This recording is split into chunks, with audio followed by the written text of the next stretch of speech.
保持笑容啊，態度仲要好誠懇，因為佢哋嘅表現直接影響香港嘅形象。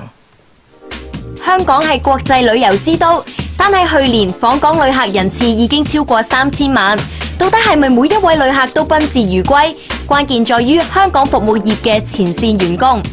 我覺得笑容咧係絕對影響緊個購買者嘅一個購買意欲添。笑容咧對於一個人行入嚟呢個顧客行入嚟咧係第一印象嚟嘅喎，即係可能我一望到你，我感覺到咧你有笑容咧，咁同埋感覺到你揦口揦面咧，咁你亦都即時會影響咗我㗎。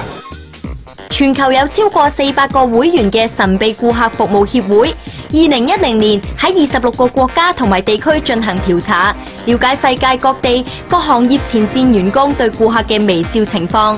微笑報告呢個活動咧，其實喺歐洲MSBN 裏邊嘅一班會員喺歐洲嘅會員，首先喺04年發起嘅，咁先至一路直捲翻全世界咁樣。其實我哋嘅調查裏邊咧，主要咧係調查佢哋嘅微笑嘅情況嘅。咁呢個所謂嘅微笑嘅情況咧，就係話我哋嘅神秘顧客入到去咧，接唔接受到佢嘅微笑，得唔得到佢微笑嘅答覆？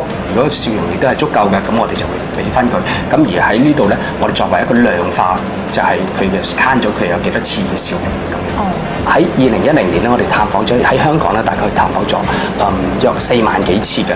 咁如果全世界咧，我哋總共有120幾萬次。咁而香港咧，今次係第一次被列入呢個調查之中啦。結果係點樣啊？今次個結果咧，如果比較喺其他嘅國家咧，其實係比較即係中下層嘅，都算係，即係我哋去排到去尾3。咁而最好嘅咧，都係一啲歐洲啊，或者係南美洲嘅國家啦。咁佢哋有成93分嘅，咁而香港咧今次咧只有53分，咁啊僅僅贏咗呢個摩洛哥啦，同巴基斯坦咁樣嘅。除咗微笑評分偏低之外，對顧客嘅招呼語表現一樣都唔合格，全球排尾4。對於呢次嘅調查結果，專家有獨特嘅見解。我覺得咧就係同華人啊呢個比較含蓄呢個民族咧有少少關係嘅喎。華人咧比較上都比較少笑容㗎，唔係好識笑。呢個肌肉咧可能訓練得少，應該訓練多啲啦。我諗呢個肌肉咧就大家咧都會做得好啲。呢日我哋就實地考察，到底好受遊客歡迎嘅美容業服務質素又如何？一入門口已經有人笑住打招呼。Candy 足足喺呢個專櫃擾攘咗大半個鐘，又睇呢樣又要攞嗰樣，依然得到熱情款待。其實呢個咧而家做緊 promotion 嘅喎，咁佢呢個原價296嘅一掌半價148蚊。係咪就嚟過期先咁平㗎？放心唔會㗎，因為其實我哋公司咧都有個品質保證啦。咁算唔算一個難服侍嘅客？其實唔算。唔算啊！我遇過最難10級難啊，都未，我諗未有嘅，都8級咯。係啊，咁嗰次好記得真係其實都serve 咗佢差唔多成2-3個鐘頭嘅時。我遇到一啲比較棘手、比較困難嘅事嘅時候，其實我第一時間一定係會深呼吸先咯。點樣深呼吸咧？閉氣，笑一笑。正式開工之前，員工們都會互相鼓勵，提升士氣。如果工作量大之餘，其實都要緊記唔好話令到自己個樣咁緊張，要寬容啲，要多啲笑容，用少少嚟睇下。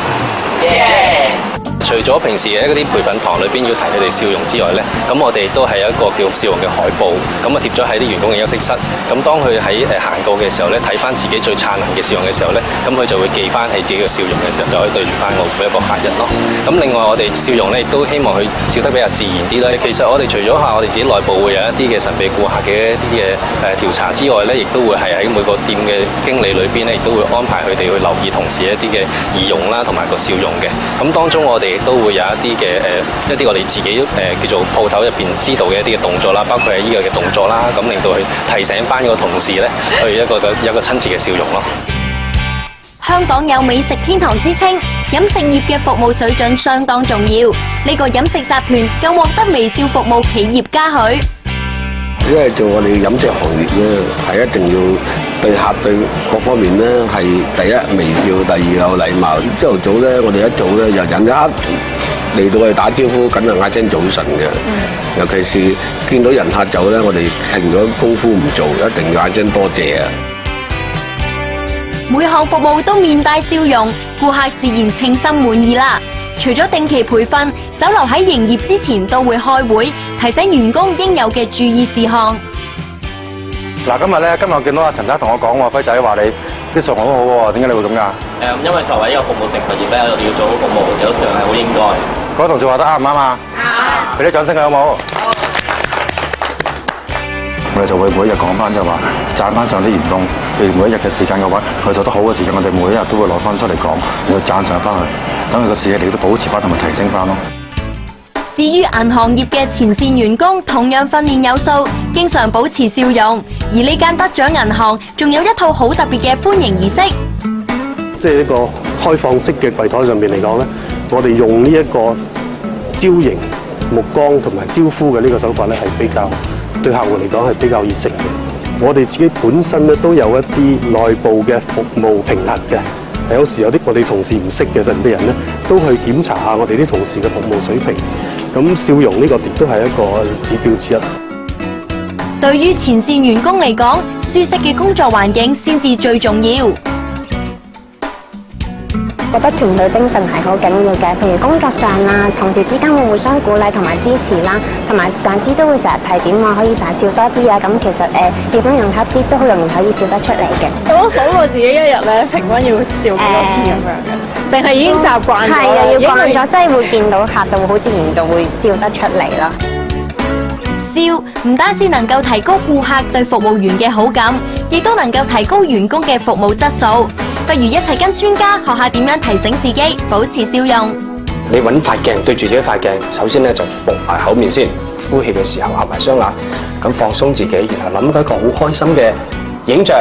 當你發現到你有真摯嘅笑容嘅時候咧，你可以打翻開雙眼去望下嗰塊鏡，就記住話俾自己聽，呢個呢就係你一個當你見到顧客一個開心嘅樣。跟住我再做多少少嘢喎，好，你手指揸住。